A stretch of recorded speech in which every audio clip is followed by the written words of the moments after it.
Bonsoir à toutes et à tous, je suis très heureuse de vous retrouver sur Monaco Info à l'occasion du 19h. Nous sommes le jeudi 30 novembre et voici les titres.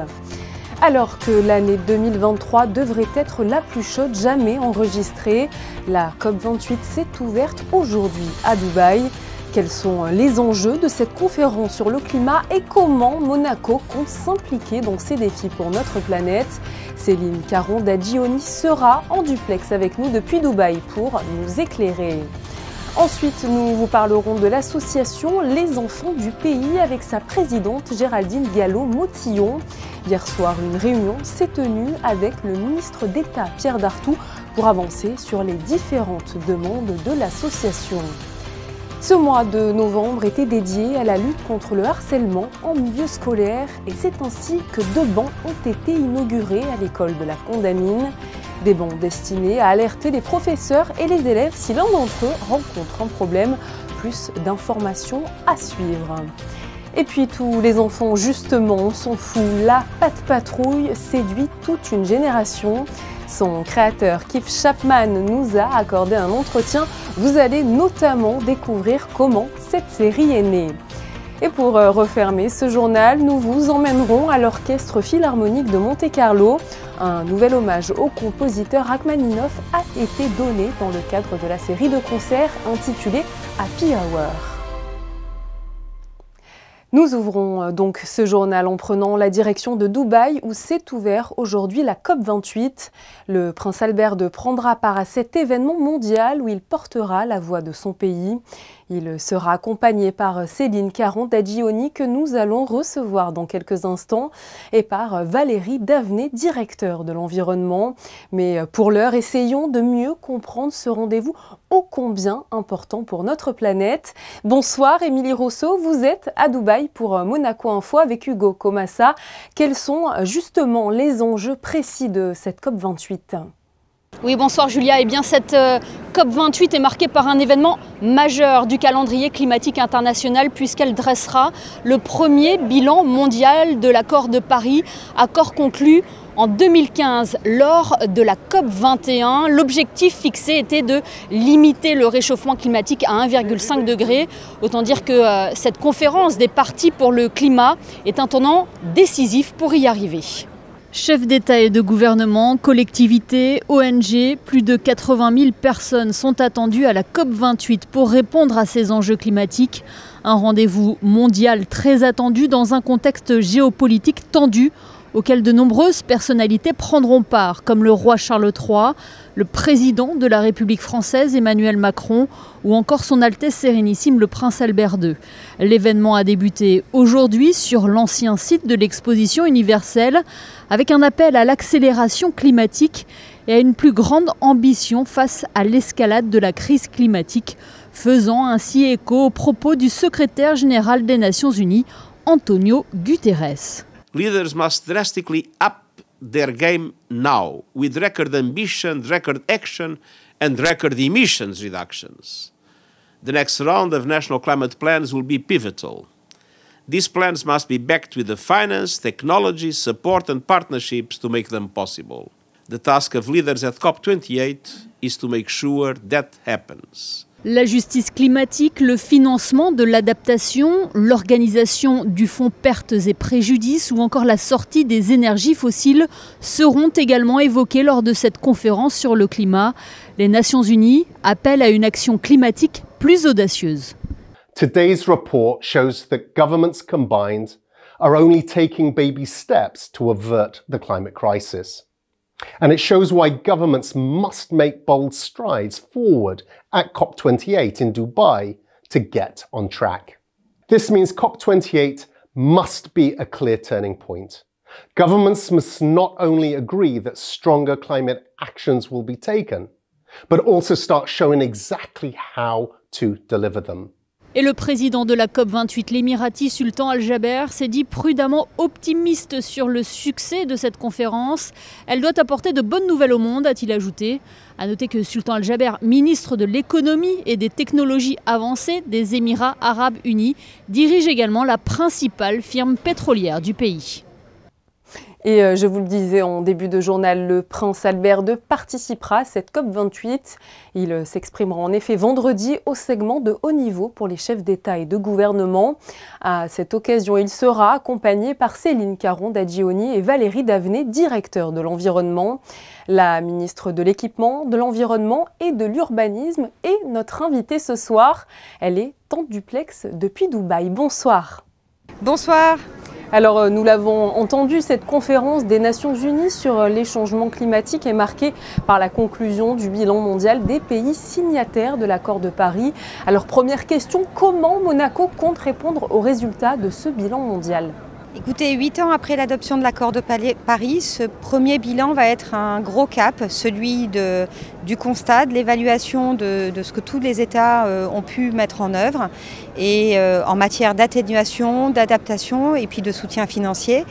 Et il est clair que cela va nous montrer que nous ne sommes pas tout à fait au niveau des comptes espérés, et ni pour plafonner le réchauffement climatique qui doit en tout cas ne pas évoluer plus de 1,5 degré d'ici la fin du siècle, ni non plus démontrer que nos efforts ont permis donc d'atteindre cet objectif qui, je vous le rappelle, permettront d'éviter des milliers de réfugiés climatiques, et encore moins aussi au niveau malheureusement des moyens financiers que nous avons tous été en mesure de mettre sur la table.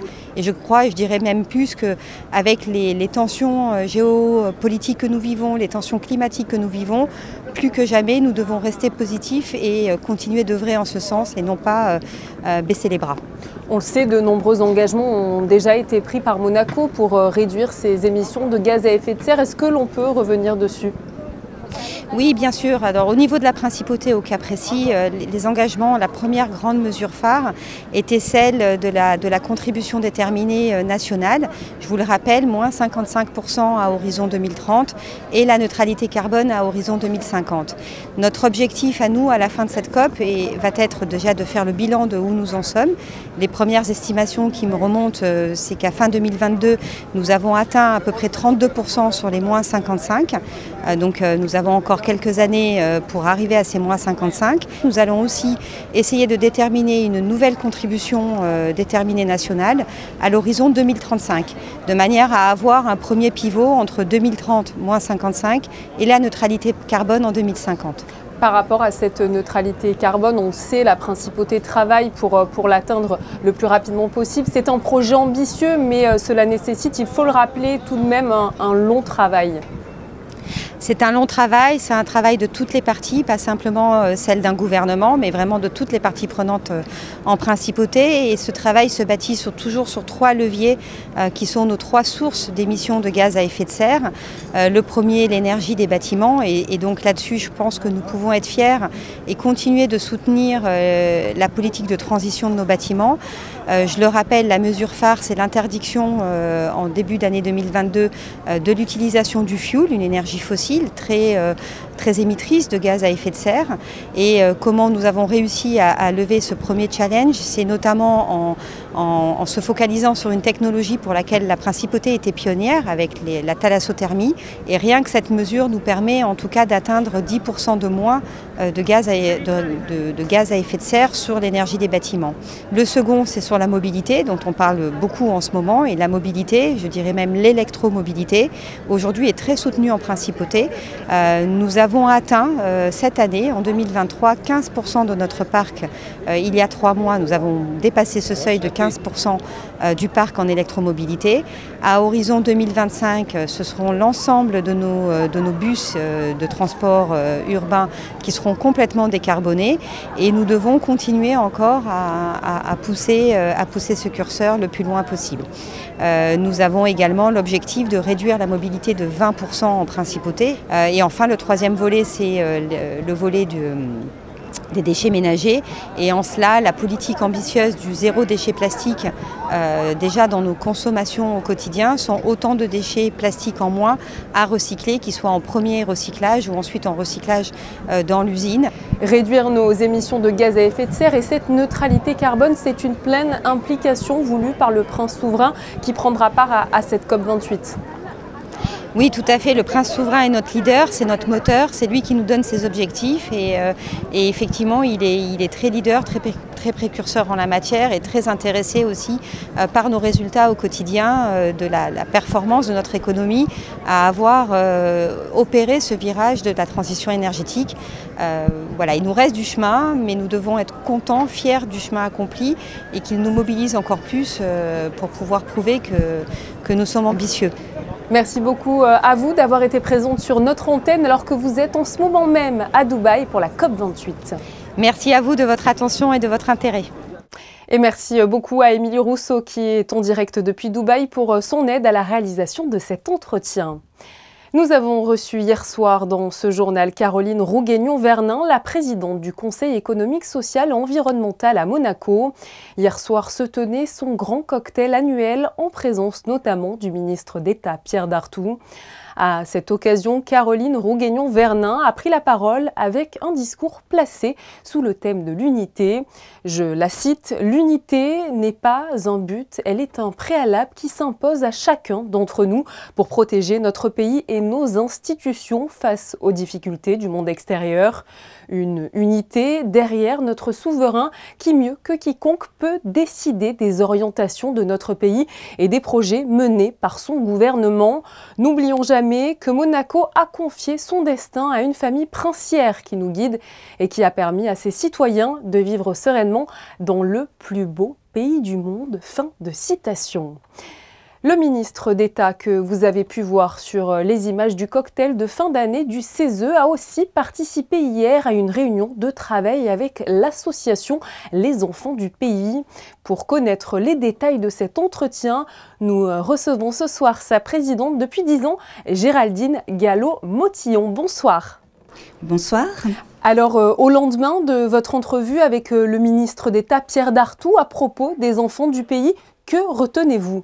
On espérait que le ministre d'État allait pouvoir nous parler vraiment d'une piste, cette fois-ci concrète pour le logement des enfants du pays, et il n'a pas été en mesure de le faire. On voulait discuter du projet des Lucioles et à l'heure actuelle, il ne peut pas nous certifier que les Lucioles iront aux enfants du pays. Le logement, c'est un problème récurrent pour vous. Où en sont globalement les discussions sur tous ces logements? Vous parlez des Lucioles, mais est-ce qu'il y a d'autres discussions en cours?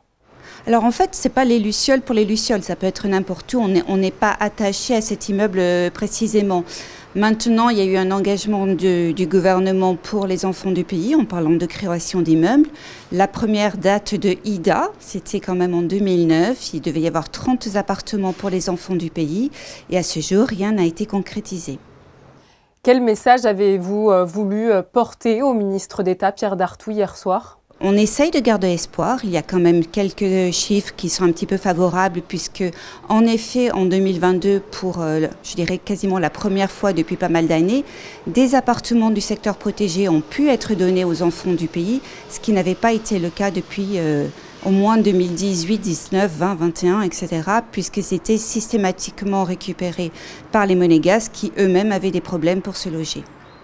On parle évidemment beaucoup du logement qui est une problématique centrale pour les enfants du pays, mais quelles sont peut-être aujourd'hui vos autres attentes? C'est vraiment le logement. Nous avons eu donc la grande victoire qui a été pour les enfants du pays français, c'était la fin de l'imposition. Donc ça, c'était la très grande victoire. Ensuite, on a eu un statut qui est ce qu'il est. Moi, je pense qu'il est un petit peu trop ouvert, mais au moins nous avons un statut. Et donc, le troisième gros point était le logement. Et là, on avance très, très lentement. Comment, selon vous, vos attentes ou vos espoirs pourraient se voir un petit peu exaucés? Qu'est-ce qu'il faut faire, peut-être? Qu'est-ce qu'il faut faire? Alors, je crois qu'il y a un gros problème. Si vous voulez, c'est que le secteur protégé, c'est à la fois la conciliation des intérêts sociaux qui semble très très important évidemment pour les locataires enfants du pays en particulier, mais il y a aussi des monégasques dans le secteur protégé, et puis aussi le droit de propriété. Jusqu'à présent, ce rôle social a simplement porté sur les propriétaires. Et donc là, pour la première fois, le gouvernement a dit on allait créer des appartements pour les enfants du pays.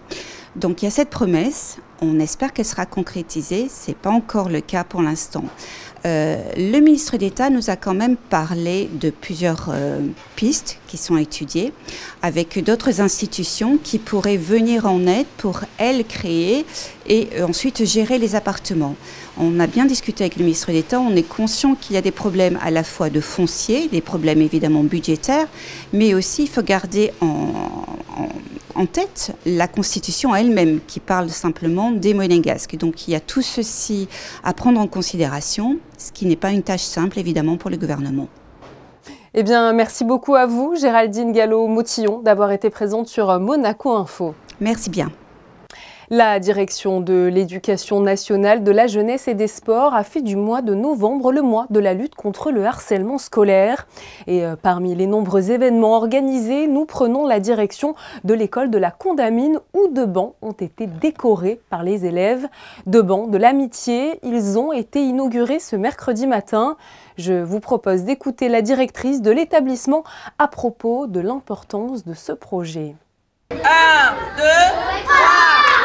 Ces 2 bancs ont été décorés par les élèves de CP et de CE1 parce qu'on s'est dit que lorsqu'un enfant se sent un petit peu isolé ou se sent pas très bien dans la journée, il a besoin un petit peu de se mettre de côté et ça permettra à ses camarades de le repérer et d'aller vers lui. Ça permettra également aux enseignants, quand ils sont dans la cour de récréation, de voir si un enfant est assis dessus, de pouvoir aller à côté de lui, le questionner et savoir ce qu'il se passe. CP, CE1, ça, on ne parle pas encore de harcèlement, ce sont plus des enfants qui se sentent un peu mis à part du groupe, mais ça nous arrive des fois de voir dans la cour de récréation des enfants qui sont un petit peu à l'écart, donc on va vraiment vers eux, mais là le fait de l'avoir matérialisé par un banc très coloré, on se dit que ce sera peut-être plus facile pour eux de nous parler. Moi je suis comme ça et alors, moitié soleil, moitié pluie, on est tous faits de rouler dans le mystère infini.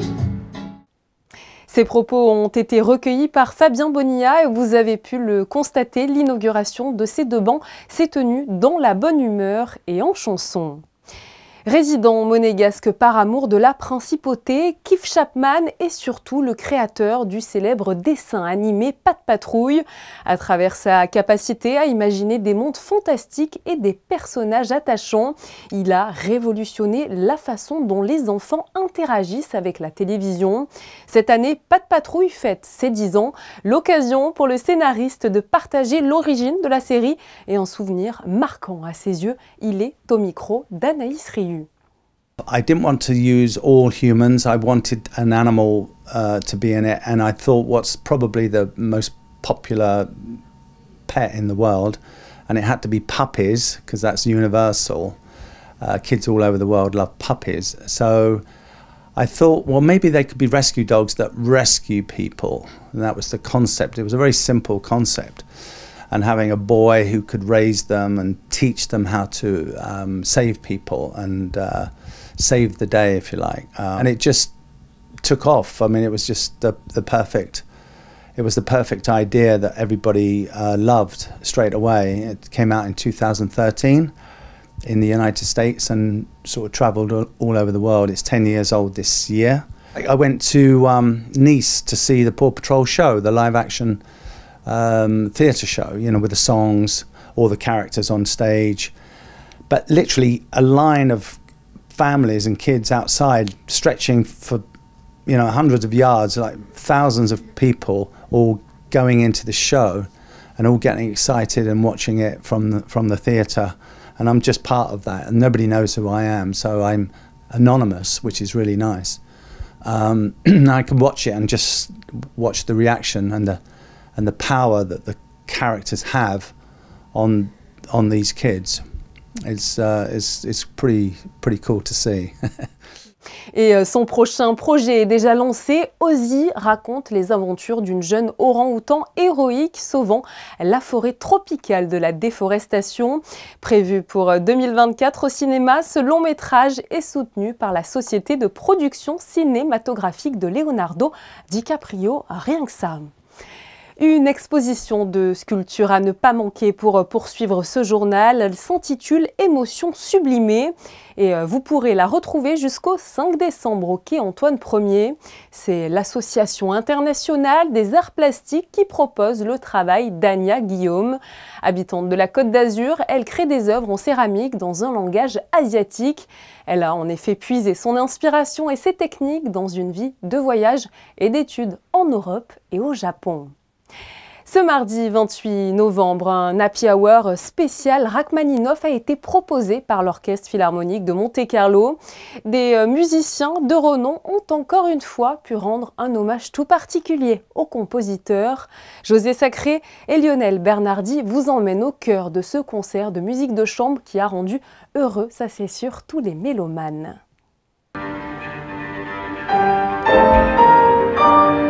Lisa Kerop violon, Thierry Amadi violoncelle, Slava Gershevich piano, un trio de musiciens d'exception interprète le trio élégiaque numéro 1 en sol mineur de Rachmaninoff dans le cadre du 150e anniversaire de sa naissance. L'Orchestre Philharmonique de Monte-Carlo lui a consacré 8 concerts cette saison. Un hommage justifié ? 1000 fois. 1000 fois, et particulièrement au niveau de la musique de chambre, parce qu'il a très peu composé. En musique de chambre, il y a 2 quatuors, il y a 2 trios élégiaques, il y a une sonate pour violoncelle. Voilà, il y a peu de pièces et elles sont incroyables.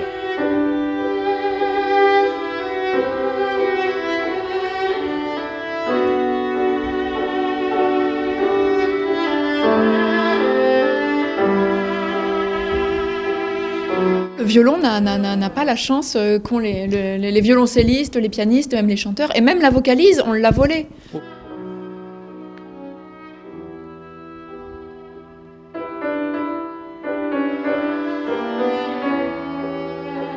La vocalise qui donc a été volée et par les violonistes et par les violoncellistes et par tous les instruments au monde, sachant que à la base c'est quand même pour chant.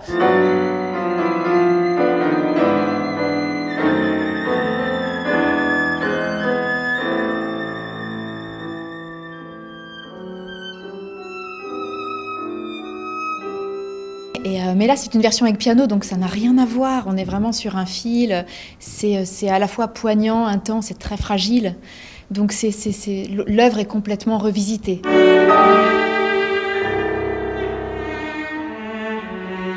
Pour terminer ce concert, Thierry Amadi violoncelle et Slava Gershevich piano interprètent la sonate pour violoncelle et piano en sol mineur, opus 19 de Rachmaninoff. Incroyable. Elle a été composée juste après le 2e concerto pour piano. Les pianistes se plaisent à dire que c'est le 5e concerto. Il y a des notes partout, elle est redoutable, mais c'est une merveille.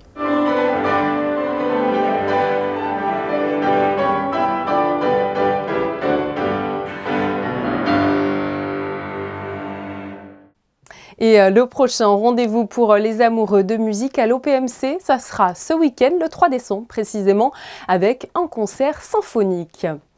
Une information sportive à présent à vous communiquer. À un mois pile de l'événement, le All-Star Game se tiendra le 30 décembre prochain à l'Accor Arena de Paris. Les noms de tous les participants ont été dévoilés ce mercredi en fin d'après-midi.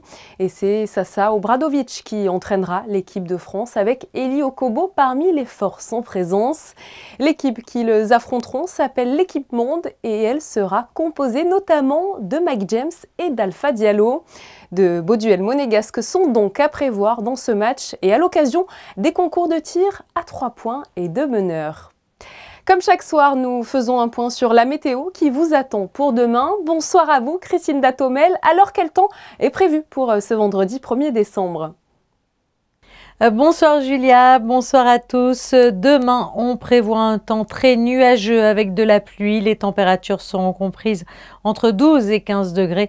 Le soleil se lèvera à 7h42 et se couchera à 16h56. Vendredi, nous souhaiterons une bonne fête aux Florence. La Société nautique de Monaco organise ce week-end son traditionnel Challenge Prince Albert II. Cette compétition internationale d'aviron de mer réunit les meilleurs spécialistes du monde. Un 18e volet composé de 22 équipes et comptant en tout 110 participants. Nos photographes Manuel Vitali et Frédéric Nébinger vous font ce soir revivre en images les précédentes éditions. C'est la fin de ce journal. Merci à vous de l'avoir suivi et de nous être fidèles chaque soir sur Monaco Info. Demain, vous retrouvez Yannick Debevert à la présentation de ce journal.